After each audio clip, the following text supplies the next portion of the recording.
Mesdames et messieurs, bonjour et bienvenue à ce bulletin d'information autour de l'actualité environnementale sur Planète Terre TV. Ouvrons ce flash par la Journée internationale de la santé des végétaux. L'Organisation des Nations Unies ONU a proclamé le 12 mai Journée internationale de la santé des végétaux. Cette journée doit permettre de sensibiliser la communauté internationale et de mettre en relief l'importance que revêt la santé des végétaux. Notre santé et celle de la planète sont dépendantes des végétaux. Ils fournissent 80% des aliments que nous consommons et 98% de l'oxygène que nous respirons. Ce qui n'empêche nullement l'homme par son activité de les menacer. Chaque année, jusqu'à 40% des cultures vivrières sont détruites par des organismes nuisibles et des maladies des végétaux. Cela se répercute bien entendu sur la sécurité alimentaire et sur l'agriculture qui constitue la principale source des revenus des communautés rurales les plus vulnérables. Les activités humaines et le changement climatique provoquent de graves perturbations des écosystèmes et nuisent à la biodiversité. Le comble, c'est qu'elles créent également des conditions favorables au développement des organismes nuisibles. Les voyages et les échanges commerciaux internationaux, dont le volume a triplé au cours de la dernière décennie, favorisent également la propagation des organismes nuisibles et des maladies.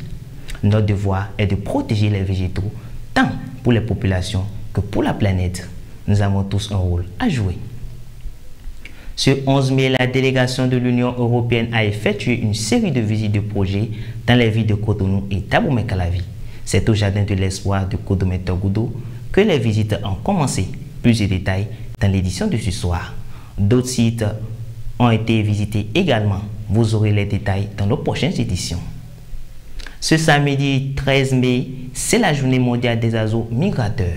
À cette occasion, des centaines d'oiseaux migrent de l'Europe, l'Asie et aux autres coins du monde pour venir en Afrique.